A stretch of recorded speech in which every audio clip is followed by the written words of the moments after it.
We can't thank you enough. No, thank you. Earth is safe again.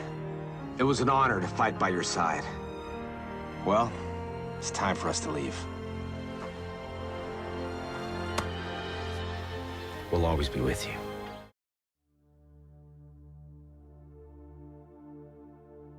So, this was originally going to be a very different video.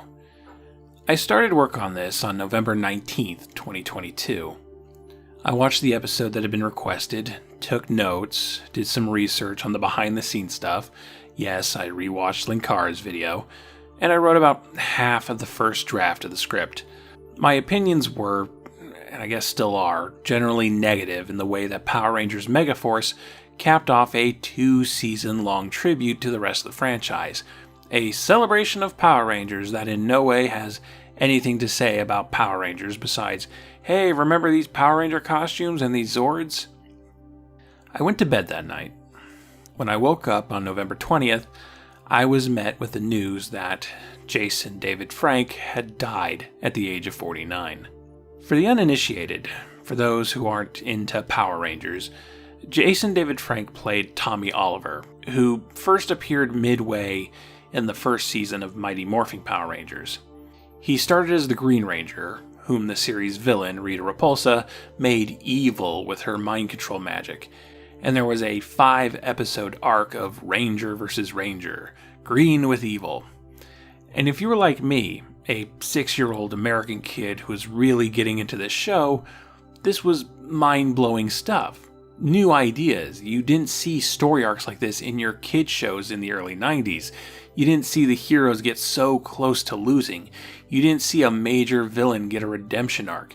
And you didn't see the character become a major addition to the regular cast of protagonists. And then Tommy just sort of became the main character of Power Rangers for a while. He lost his powers, then regained his powers, then lost his powers again, then gained whole new powers with new toys to play with. He dated the show's actual best character, Kimberly, and had Power Rangers' first on-screen kiss. He outlasted every other cast member from the first season, going all the way through Mighty Morphin's 3 seasons, then all the way through Zeo, and then halfway through Turbo. He starred in both of the 90s Power Ranger movies, then made a guest appearance on Power Rangers Wild Force in the epic 10th anniversary episode, Forever Red, which is just perfect. It's chef's kiss. I love it. And then a few years later, he became a regular again for Power Rangers Dino Thunder, taking his 5th and ultimately final Ranger suit.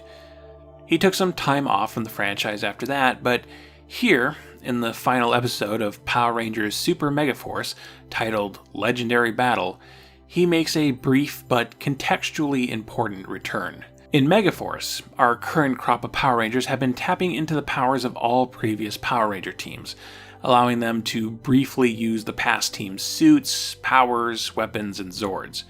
This actually doesn't start happening until Megaforce's 2nd season, Super Megaforce, but it's been set up from the very beginning. In the first episode, one of the Rangers, Troy, has a dream about an army of Power Rangers charging a battlefield. This turns out to be a prophetic dream. After taking out a number of villains, the Megaforce Power Rangers find themselves facing a massive armada invading Earth. They're outnumbered, overpowered, their Zords break, and they all get knocked unconscious. The city is in ruins, people are trapped in elevators and under rubble, and some poor boy has lost their dog. And then some other people start helping. Wait, is that? And is that? Oh my gosh, is that? Yes, a bunch of former Power Rangers show up. And to make sure you know they're former Power Rangers, they're introduced by having a CGI version of their helmet flash over their faces for a second. Everything seems fine. You're gonna be okay. Oh, okay. Thanks.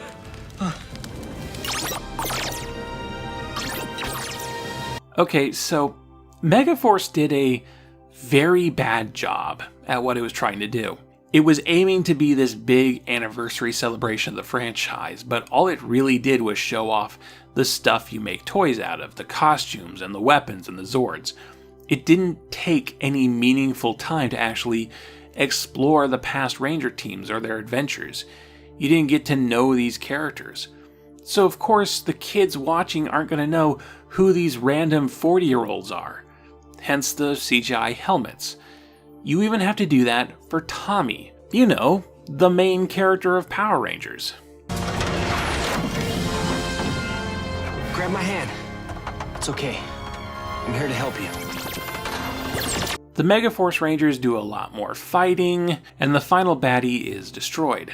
However, his army of ground soldiers are still marching around, and they have the 6 Rangers greatly outnumbered. Or so they think, as dozens of Rangers from seasons past show up.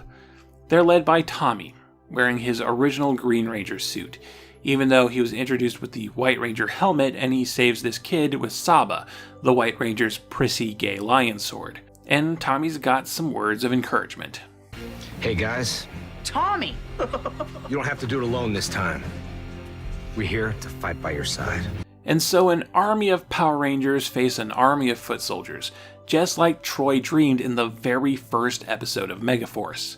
Tommy doesn't play a huge role in this story. Jason David Frank has like 3 minutes of screen time, but he is nonetheless the thing the 2 whole seasons, these 40 episodes, have been building up to.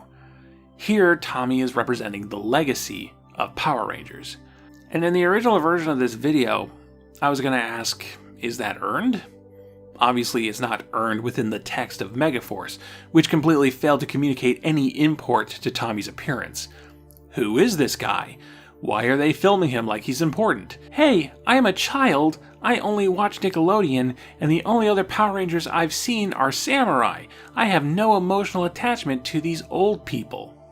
But in terms of Tommy's legacy as a whole, I have opinions, and maybe someday in the future we'll go over them, but not right now. I don't feel like being critical right now. Let's talk about how freaking good the martial arts stunt work in the original Power Rangers was. These kids were doing their own stunts, and they were good at it. The joy of Power Rangers was that you were giving kids these little, colorful kung fu movies every day. And in a group where everyone was bringing their absolute A-game to the action, Jason David Frank still stood out. There was a speed and precision in how he moved, a physicality on screen that got you bouncing around the furniture. And it says something that, after leaving Power Rangers, most of the cast simply pursued general acting, or they went behind the camera. But Frank kept the martial arts element as part of his career, of his identity. It was Frank who sold karate instructional videos. It was Frank who competed in mixed martial arts. It was Frank who was inducted into the World Karate Union Hall of Fame. It was Frank who, in a moment, straight out of a 1980s action movie, almost got into a fist fight with Jean-Claude Van Damme. Jason David Frank had a passion that was absolutely infectious.